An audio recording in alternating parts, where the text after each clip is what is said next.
हाय दोस्तों, आज हम सीखेंगे क्लास 12 की केमिस्ट्री। आज हम बेसिक से शुरुआत करेंगे क्लास 12 की केमिस्ट्री का। इसके आगे एक ऑर्गेनिक केमिस्ट्री की वीडियो आती रहेंगी, आप देखिएगा। प्लीज़ अगर वीडियो अच्छी लगी प्लीज़ वीडियो को लाइक कीजिएगा, शेयर कीजिएगा एंड सब्सक्राइब कीजिए। आइए आज हम शुरुआत करते हैं बेसिक केमिस्ट्री। जो क्लास 11 के बच्चे थे जो केमिस्ट्री मिस करके आए हैं ऑर्गेनिक केमिस्ट्री, उनको भी समझ में आएगा, तो कृपया करके अपने दोस्तों में वीडियो को शेयर कीजिएगा। आइए शुरू करते हैं। हमें सबसे पहले जब हम केमिस्ट्री शुरुआत करते हैं तो जो ऑर्गेनिक केमिस्ट्री होती है, ऑर्गेनिक केमिस्ट्री का मतलब होता है जिसमें हम कार्बन का अध्ययन करते हैं, वही होती है हमारी ऑर्गेनिक केमिस्ट्री। यानी कार्बन और हाइड्रोजन का अध्ययन जिसमें जनरली किया जाता है वही होता है हाइड्रोकार्बन। उसी कहा जाता है हाइड्रोकार्बन के यौगिक कहा जाता है। हाइड्रोकार्बन जनरली दो प्रकार का होता है, एक संतृप्त हाइड्रोकार्बन, एक असंतृप्त हाइड्रोकार्बन। संतृप्त हाइड्रोकार्बन को एक टाइप में होता है जिसे एल्केन कहा जाता है, यानी सिंगल बॉन्ड कहा जाता है। जनरली जो सीखे होंगे वो सीखे होंगे, जो नहीं सीखे होंगे उनको सिखाया जाएगा यहाँ। अब यहाँ हमारी शुरुआत होती है हाइड्रोकार्बन की। हाइड्रोकार्बन कहते किसे हैं, हाइड्रोकार्बन होता क्या है, जनरली यही शुरुआत होती। तो आज का हमारा टॉपिक है हाइड्रोकार्बन। हाइड्रोकार्बन के बाद हमें मुख्य मूलक क्या होता है, कार्बन आयन क्या होता है, कार्बोक्टाइन क्या होता है, इनका स्थायित्व कैसे ज्ञात किया जाता है, इसके बारे में हम जानकारी प्राप्त करेंगे। उसके बाद थोड़ा बहुत हम IUPAC के बारे में जानकारी देंगे। उसके बाद हम जो 12th का पहला टॉपिक है हाइड्रोएल्केन हाइड्रोरेन, उसके बारे में हम अध्ययन करेंगे। आइए देखते हैं। सबसे पहला टॉपिक हाइड्रोकार्बन क्या होता है। हाइड्रोकार्बन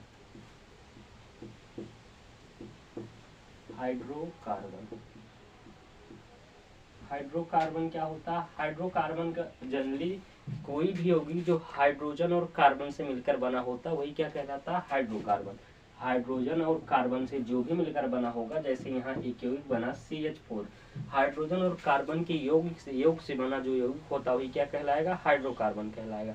हाइड्रोकार्बन मुख्यतः दो प्रकार के होंगे। हाइड्रोकार्बन मुख्यतः दो प्रकार के होंगे। एक हाइड्रोकार्बन होगा जिसको कहा जाएगा संतृप्त हाइड्रोकार्बन, और दूसरा होगा असंतृप्त हाइड्रोकार्बन। एक होगा संतृप्त हाइड्रोकार्बन, ध्यान से देखिएगा, संतृप्त हाइड्रोकार्बन, हाइड्रोकार्बन हाइड्रोकार्बन और दूसरा होगा असंतृप्त हाइड्रोकार्बन, असंतृप्त हाइड्रोकार्बन,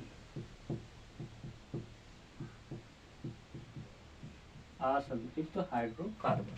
एक होगा संतृप्त हाइड्रोकार्बन, अगला होगा असंतृप्त हाइड्रोकार्बन। अब हाइड्रोकार्बन में अभी आप डिटेल में अगर पढ़ेंगे 10th लेवल में तो वहाँ एक होता है समृद्ध श्रृंखला, एक होती है विपरीत श्रृंखला, ऐसे बहुत सारे टॉपिक मिलेंगे। लेकिन जो हमारे काम का है हम उसी को सीखेंगे। बेसिकली जो इसी करके आए 11th या 10th में उनके लिए, जिससे उनको भी आगे समझने में परेशानी ना हो, इसलिए हम वही बताएंगे जो हमें आगे काम आएंगे। आगे देखिए, जो संतृप्त हाइड्रोकार्बन होता है इसको एक टाइप में डिवाइड किया गया जिसको कहा जाता है एल्केन। क्या कहा जाता है, एल्केन कहा जाता है। एल्केन का मतलब होता है सिंगल बॉन्ड। अब असंतृप्त हाइड्रोकार्बन को दो टाइप में डिवाइड किया गया है। दो टाइप का मतलब होता है, एक को कहा जाता है संतृप्त हाइड्रोकार्बन। एक संतृप्त हाइड्रोकार्बन को दो टाइप में डिवाइड किया गया। एक होता है हमारा बेसिकली एल्कीन होता है, एल्कीन। एल्कीन का मतलब होता है डबल बॉन्ड। और एक होता है एल्काइन, होता है हमारा एल्काइन। एल्काइन का मतलब होता है जनरली ट्रिपल बॉन्ड। हाइड्रोकार्बन की शुरुआत हुई, इसको दो टाइप में बांटा गया। एक होता है संतृप्त हाइड्रोकार्बन, अगला होता है असंतृप्त हाइड्रोकार्बन। संतृप्त हाइड्रोकार्बन और असंतृप्त हाइड्रोकार्बन को, संतृप्त हाइड्रोकार्बन को एक टाइप में बांटा गया जिसको एल्केन कहा जाता है। असंतृप्त हाइड्रोकार्बन को दो टाइप में बांटा गया जिसको एल्कीन और एल्काइन कहा जाता है। एल्केन का मतलब सिंगल बॉन्ड, एल्कीन का मतलब डबल बॉन्ड और एल्काइन का मतलब ट्रिपल बॉन्ड होता है। आगे देखिए, अब सिंगल बॉन्ड क्या होता है, डबल बॉन्ड क्या होता है, ट्रिपल बॉन्ड क्या होता है। अब सबसे पहले इसे जानने से पहले हमको ये जानना होगा कार्बन क्या होता है। कार्बन एक प्रकार की आधातु होती है। कार्बन एक प्रकार का आधातु होता है। देखिए हम इसे साफ कर रहे हैं। कार्बन एक प्रकार की आधातु होती है। आधातु का मतलब होता है जो कार्बन होगा उसके बाह्यतम कोश में कितने इलेक्ट्रॉन होंगे, 4 इलेक्ट्रॉन होंगे। ये कार्बन है, कार्बन का परमाणु क्रमांक 6 होता है। कार्बन को जनरली कुछ ऐसे रिप्रेजेंट किया जाता है C612, इससे इसका परमाणु क्रमांक 6 होता है। नीचे वाला परमाणु क्रमांक, ऊपर वाली द्रव्यमान संख्या होती है। तो जो परमाणु क्रमांक होता है वो 6 होता है, परमाणु क्रमांक 6 होता है।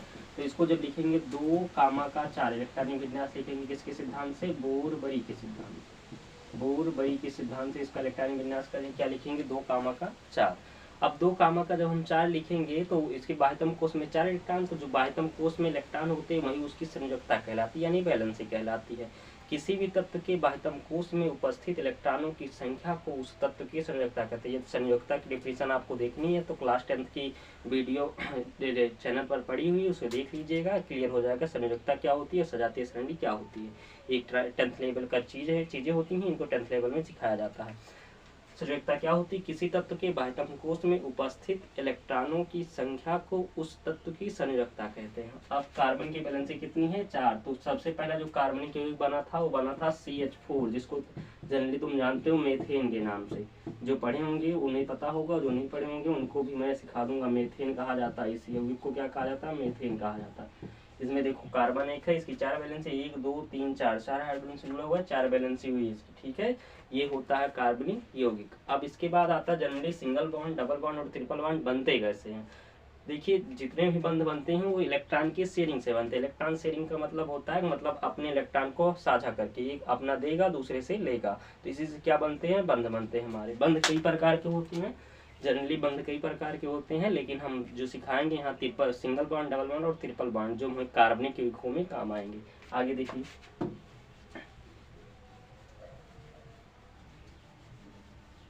जनरली जब हम सीखते हैं सिंगल बॉन्ड आता है, सिंगल बॉन्ड यानी एकल बंध जिसे कहा जाता है, जनरली वही एकल बंध के बारे में हम आज जानकारी देंगे। एल्केन होता है, एल्केन में कौन सा बंध पाया जाता है, सिंगल बॉन्ड पाया जाता है, मतलब ये। और एक सिंगल बंध, एक बंध बनने के लिए कितने इलेक्ट्रॉन की आवश्यकता होती है, 2 इलेक्ट्रॉन की आवश्यकता होती है और 1 इलेक्ट्रॉन युग्म की आवश्यकता होती है। 1 इलेक्ट्रॉन युग्म, इलेक्ट्रॉन युग्म, युग्म मतलब होता है जोड़ा, युग्म मतलब क्या होता है, जोड़ा, मतलब 2 इलेक्ट्रॉनों की आवश्यकता होती है। एक सिंगल बंध बनने के लिए कितने इलेक्ट्रॉन की आवश्यकता होती है, 2, और एक इलेक्ट्रॉन युग्म की आवश्यकता, मतलब एक जोड़े की आवश्यकता होती है। अब देखिएगा, जैसे हम सीखते हैं हाइड्रोजन होता है, हाइड्रोजन को हमेशा H2 ग्रुप में लिखा जाता है। किसके रूप में लिखा जाता है, H2। हाइड्रोजन जनरली जो तुम 10 में पढ़ के आए हो, 9 में नहीं पढ़े, 11 में नहीं पढ़े, कोई बात नहीं, 10 में थोड़ा बहुत पढ़े थे, तो 10 में तुमको एक चैप्टर है केमिस्ट्री का 5वां वाला चैप्टर, आवर्त सारणी का वर्गीकरण। आवर्त सारणी का वर्गीकरण जब सीखे थे तो तुमको टीचर जरूर सिखाया होगा। हाइड्रोजन होता है, हाइड्रोजन का परमाणु क्रमांक 1 होता है। हाइड्रोजन का परमाणु क्रमांक 1 होता है तो हाइड्रोजन को जनरली एक इलेक्ट्रॉन ऐसे प्रदर्शित किया जाएगा, अगले का ऐसे कुछ। तो अष्टक नियम जो तुम 9th में पढ़ के आए थे, अष्टक नियम हाइड्रोजन पर लागू नहीं होता, ये एक्सेप्शन है। एक्सेप्शन मतलब अपवाद होता है। केमिस्ट्री में जनरली बहुत सारे अपवाद होते हैं जिनको हमें रटना ही पड़ता है। अब देखो, इस पहला इलेक्ट्रॉन था, पहला इलेक्ट्रॉन ये अपना शेयरिंग करेगा, तो इसके बाह्यतम कोश में कितने इलेक्ट्रॉन आ जाएंगे, 2 इलेक्ट्रॉन। तो ये क्या हो जाएगा, अस्थायी हो जाएगा।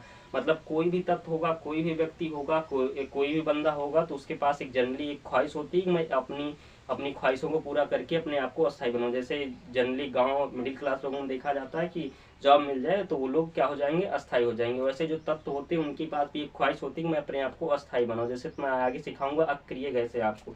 तो इसके बाह्यतम कोश में जब 2 इलेक्ट्रॉन हो जाएंगे तो इसका इलेक्ट्रॉन ये शेयरिंग कर लेगा, तो एक इलेक्ट्रॉन इसका, एक इलेक्ट्रॉन इसका, 2 इलेक्ट्रॉन हो जाएंगे, और 2 इलेक्ट्रॉन यानी 1 इलेक्ट्रॉन युग्म हो जाएंगे। अब जब 1 इलेक्ट्रॉन युग्म हो जाएंगे तो हाइड्रोजन और हाइड्रोजन के बंध में कौन सा बंध बन जाएगा, सिंगल बॉन्ड बन जाएगा, यानी एकल बंध हो जाएगा। इससे किसका निर्माण हुआ, एकल बंध का। ये हुआ एल्केन या एकल बंध या सिंगल बॉन्ड, ये हुआ। आगे देखिए,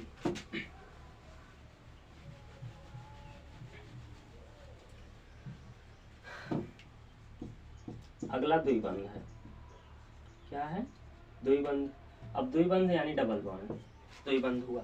अब आगे देखिएगा, द्विबंध यानी डबल बॉन्ड जो होता है उसमें एक ऐसा तत्व होगा जिसके बाह्यतम कोश में 2 इलेक्ट्रॉन की आवश्यकता होगी। जैसे हम यहाँ एक तत्व ले रहे हैं जिसका नाम है O2, O2 यानी ऑक्सीजन।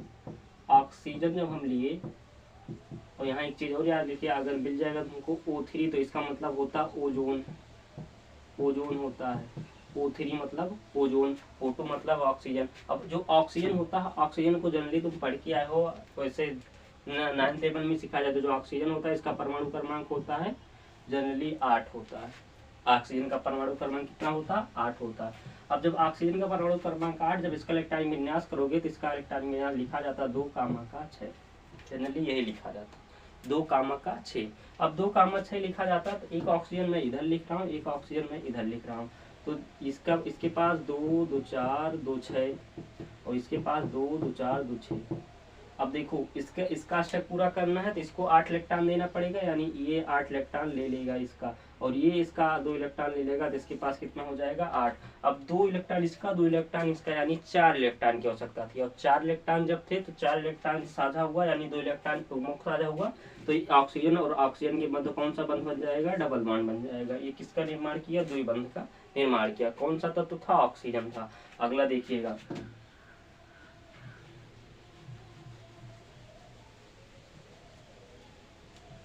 अगला त्रिबंध आएगा। त्रिबंध यानी जिससे 3 बंधों का निर्माण होगा।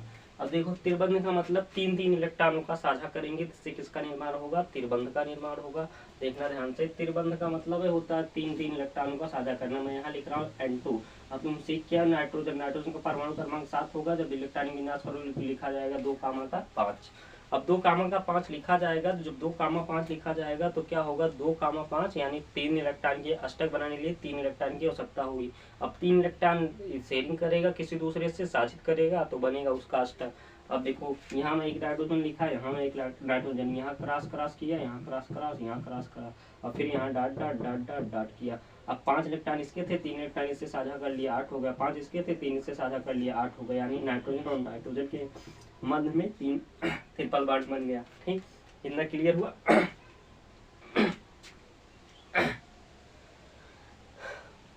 इतना क्लियर हुआ।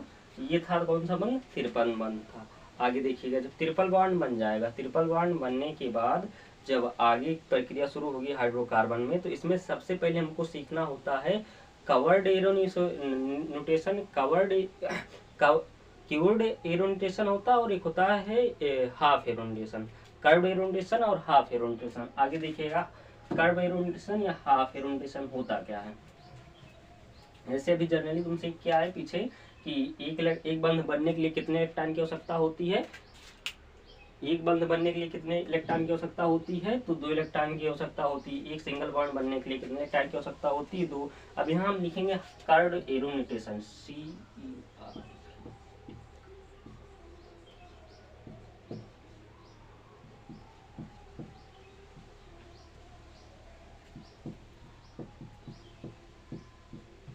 क्या लिखे, कर्व एरो नोटेशन। अब कर्व एरो नोटेशन का मतलब होता है कि मतलब कुछ ऐसे डिनोट किया जाता है।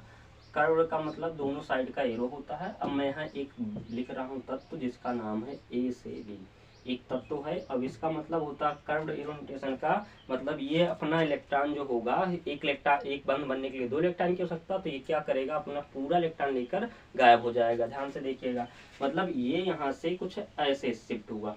अब जब ऐसे कुछ शिफ्ट होगा तो इधर का इलेक्ट्रॉन और इधर का इलेक्ट्रॉन, एक बंध बनने के लिए 2 इलेक्ट्रॉन की आवश्यकता, तो दोनों इलेक्ट्रॉन लेकर क्या होगा, ये गायब हो जाएगा। अब 2 इलेक्ट्रॉन लेकर गायब होगा तो जो अपना इलेक्ट्रॉन देगा उस पर धनायन आएगा, जो इलेक्ट्रॉन ग्रहण करेगा उस पर क्या आएगा, ऋणायन आएगा। जो अपना इलेक्ट्रॉन देगा उस पर तो धनायन आएगा, और जो अपना इलेक्ट्रॉन ग्रहण करेगा, जो भी बंदा मतलब जो उधार लेगा वो उस पर क्या आएगा, ऋणायन। तो जिस पर धन आएगा उसको कहा जाता है कार्ब धनायन। बहुत इंपॉर्टेंट है, बहुत अच्छे से सीख लेना। कार्ब धनायन क्या होता है, मुक्त मूलक क्या होता है, बहुत पूछा जाएगा, हर सवाल में आएगा, हर टॉपिक में। चाहे हाइलोलिगिन पढ़ो, चाहे हाइलोरिन पढ़ो, चाहे अल्कोहल पढ़ो, चाहे कीटोन पढ़ो, चाहे ईथर पढ़ोगे, कार्बोक्सिलिक अम्ल पढ़ोगे या जीवाणु पढ़ोगे, कुछ भी पढ़ोगे तो उसमें ये सब आएंगे। जैवाणु पढ़ोगे उसमें भी आएंगे। जिस पर प्लस उसे कार्ब धनायन, जिस पर माइनस उस पर कार्ब धनायन। और अगला होता हमारा half arrow notation. Half arrow notation.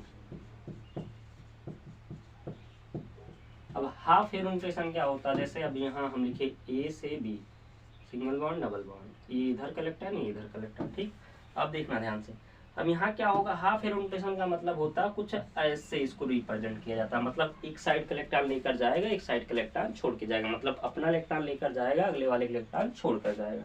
देखना, ये यहाँ से ये अपना इलेक्ट्रॉन लेके गोल, ये यहाँ से अपना इलेक्ट्रॉन लेकर गोल, तो यहाँ आगे बनेगा A का डॉट और प्लस का B का डॉट बनेगा। अब देखो A का जो डॉट होता है ये मुक्त मूलक है, मुक्त मूलक, और ये भी क्या है, मुक्त मूलक, यानी फ्री रेडिकल। इंग्लिश वालों के लिए क्या है, फ्री रेडिकल है। अब मुक्त मूलक क्या होता है, कार्ब धनायन क्या होता है, कार्बन आयन क्या होता है, इसके बारे में हम जानकारी देंगे आपको। अब यहाँ तक जिसका हुआ होगा वो नोट कर लेगा, नहीं तो स्क्रीनशॉट ले लीजिएगा। आगे बढ़ते हैं।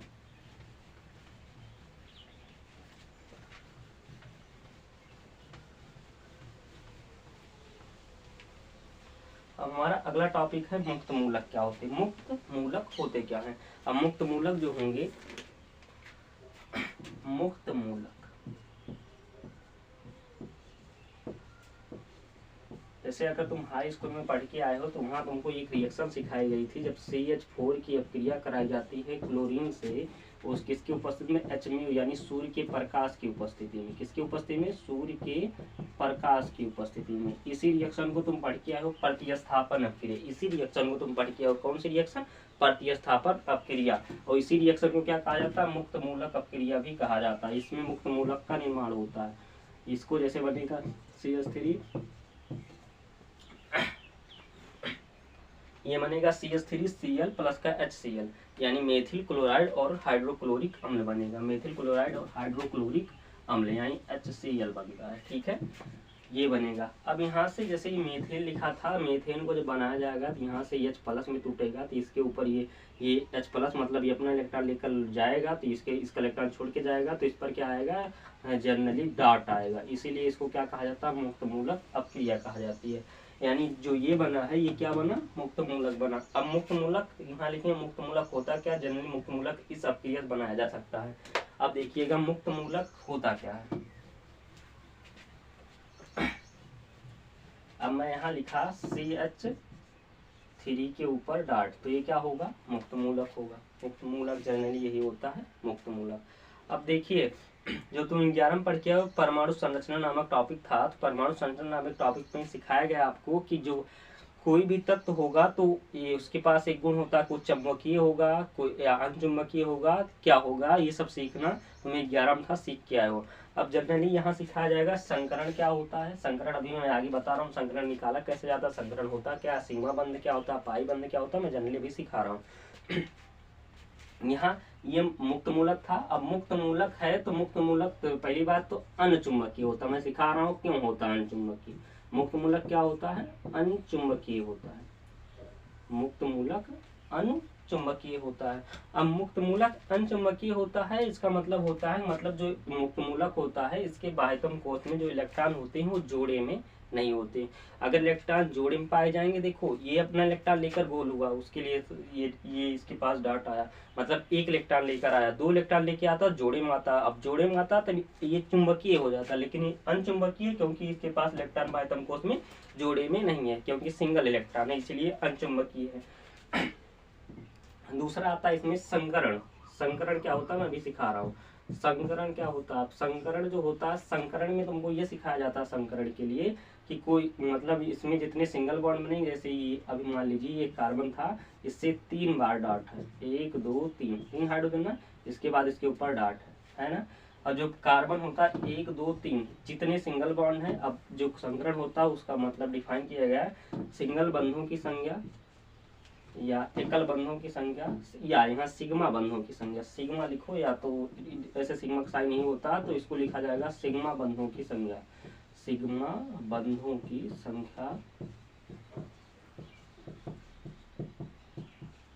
संख्या प्लस का इलेक्ट्रॉन युग्म, इलेक्ट्रॉन युग्म का मतलब इलेक्ट्रॉन होंगे वो जोड़े में होने चाहिए। अब देखो सिग्मा बंधों की 3 प्लस का इलेक्ट्रॉन युग्म, एक कौन आता मतलब 0 है तो 0, तो यहाँ 3 आ गया। अगर ये संख्या 3 आई तो इसका मतलब होता है जो संकरण होगा वो होगा sp2, यानी जो मुक्त मूलक होता है उसका संकरण कितना आ जाएगा, sp2। एक चीज और यहाँ नोट कर लीजिएगा, मुक्त मूलक अभिक्रियाशील होते हैं, अधिक अभिक्रियाशील होते हैं। क्या होते हैं, अधिक अभिक्रियाशील होते हैं। कौन, मुक्त मूलक।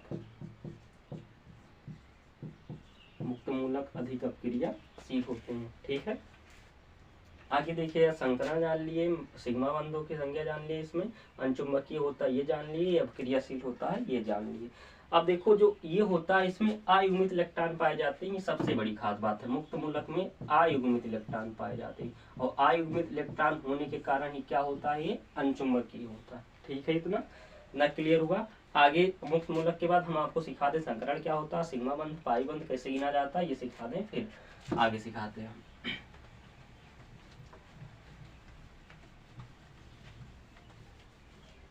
देखिए अगर सिंगल बॉन्ड है, डबल बॉन्ड है और ट्रिपल बॉन्ड है, इतने हैं, तो इसमें होता क्या है जनरली, अगर सिंगल बॉन्ड है तो सिंगल बॉन्ड के लिए सिग्मा बंधों की संख्या 1 होती है और पाई बंधों की संख्या 0 होती है। मैं अभी सिग्मा और पाई 10th लेवल में पढ़ाऊंगा, अगर जिसको समझ नहीं आएगा सिग्मा बंध पाई बंध क्या होता है तो वहाँ जाके वो सीख लेगा, ठीक है।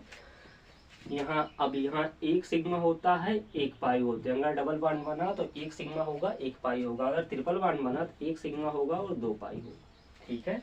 जनरली अगर सिंगल बॉन्ड रहा तो संकरण पाया जाएगा sp3, अगर डबल बॉन्ड रहा तो sp2 और अगर ट्रिपल बॉन्ड रहा तो sp पाया जाएगा, क्या, संकरण, ठीक है। अब संकरण सिंगल बॉन्ड तो 1 सिग्मा 0 पाई, संकरण sp3, डबल बॉन्ड 1 सिग्मा 1 पाई, संकरण sp2, ट्रिपल बॉन्ड 1 सिग्मा 2 पाई, sp संकरण, ठीक है। आगे देखिए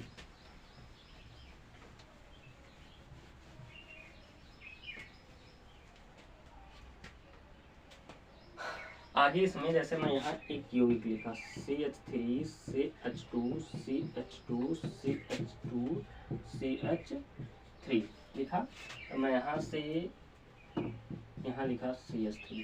अब इसमें हमसे पूछा जाएगा सिग्मा बंधों की संख्या बताओ, पाई बंधों की संख्या बताओ।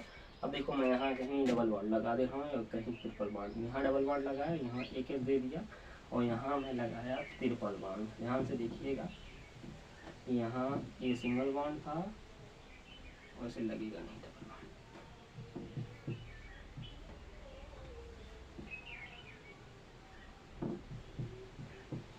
देखो ये यौगिक था हमारा। अब इसमें हमें सिग्मा और पाई बंधों की संख्या बतानी है और संकरण बताना है। एक ही यौगिक में मैं सिखा दे रहा हूँ, सीख जाइए। अब सबसे पहले जो यौगिक लिखा है इसको हम क्या करेंगे, विस्तृत कर लेंगे। एक कार्बन था, 3 हाइड्रोजन था, 3 हाइड्रोजन हम विस्तार कर लिए, 3 हाइड्रोजन। ये सिंगल बॉन्ड था, 1 हाइड्रोजन ऊपर था, यहाँ कार्बन था, 1 2 3 हाइड्रोजन, 3 हाइड्रोजन ऐड कर लिए। फिर आगे C था, इसके साथ H लगा था, डबल बॉन्ड था, C था। फिर ये ट्रिपल बॉन्ड था, यहाँ H लगा था, क्लियर। आगे देखिएगा, यहाँ सिग्मा बंध, यहाँ सिग्मा बंध, यहाँ सिग्मा, यहाँ सिग्मा, यहाँ सिग्मा, यहाँ सिग्मा, यहाँ सिग्मा, यहाँ सिग्मा, यहाँ सिग्मा, यहाँ सिग्मा, यहाँ एक सिग्मा 1 पाई होगा, ठीक। यहाँ सिग्मा, यहाँ 1 सिग्मा 2 पाई होगा और यहाँ सिग्मा, ठीक है। अब हमको काउंट करना है कितने सिग्मा कितने पाई। अब देखो 1 2 2 1 3 पाई, एकदम क्लियर कट 3 पाई होंगे इसमें और कोई दिक्कत नहीं। अब देखो 1 2 1 2 3 4 5 6 7 8 9 10 11 12 13 14 15 और 15 सिग्मा होंगे, इसमें भी कोई शक नहीं, क्लियर कट। अब यहाँ अगर ट्रिपल बॉन्ड है तो इसके पास संकरण sp3 sp अभी डबल बॉन्ड से जुड़ा हुआ है तो प्रायोरिटी दी जाएगी डबल बॉन्ड को, sp2 अब यहाँ sp3 sp3 ये हुआ इसका क्या, संकरण हुआ। इस तरह से हम संकरण निकाल सकते हैं और पाई और सिग्मा बंधों की संख्या निकाल सकते हैं। आगे देखिए,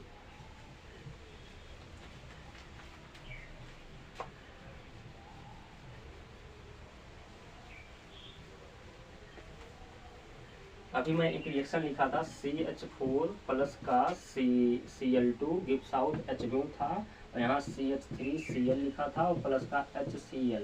अब देखो ये जो रिएक्शन है ये हाई स्कूल में भले पढ़ के आए हो आप, लेकिन ये 10th लेवल में जब हाइलो एल्केन पढ़ोगे तो हाइलो एल्केन बनाने की पहली विधि होती है। हाइलो एल्केन का मतलब एक ऐसा कार्बनिक यौगिक जिसमें क्लोरो फ्लोरो ब्रोमो आइडो आदि यौगिक जुड़े रहते हैं, वही क्या होता है, ये होता है हाइलो एल्केन, ठीक है। तो एक हाइलो एल्केन बनाने की पहली विधि होती है। एक रिएक्शन मैं यहाँ सिखा रहा हूँ, अच्छे से सीख लीजिएगा। जैसे मैं यहाँ एक रिएक्शन दे रहा हूँ, जब तुम हाइलो एल्केन अभी पढ़ोगे आगे तो उसमें एक रिएक्शन आएगी कि कोई भी तत्व होता है, जैसे यहाँ एक अच्छी रिएक्शन है जिसका नाम होता है अल्कोहल होता है। अल्कोहल का मतलब ROH, मैं आगे सिखाऊंगा R क्या होता है, OH क्या होता है। जब अल्कोहल की अपक्रिया कराई जाती है PCl5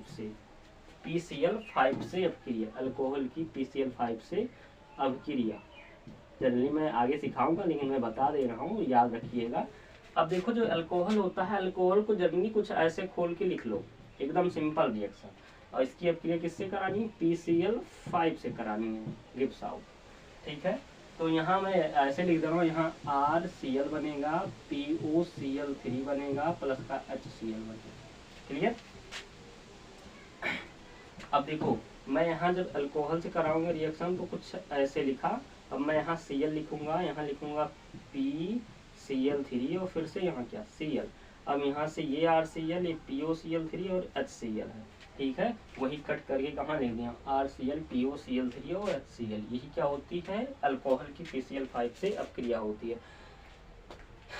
वीडियो में जैसे मुक्त मूलक हम सीखे अगली वीडियो में हम कार्बोधनायन कार्बोनायन सीखेंगे। उसके बाद इसमें कार्बोधनायन कार्बोनायन होता क्या है, सिग्मा बंधनों की संख्या सीखे, संकरण सीखे और पाई बंधनों की संख्या सीखे, एकल बंध सीखे, डबल बंध क्या होता है, ये सब सीख लिए हैं। आगे क्लास जो कल की क्लास होगी उसमें हम पहले शुरुआत करेंगे हाइड्रोकार्बन से कार्बोनायन की, और कार्बोनायन के बाद हम शुरुआत करेंगे फिर से जो कहाँ से हाइलो एल्केन हाइलो एरेन कार्बन के युग्म का क्लास 12 का पहला टॉपिक।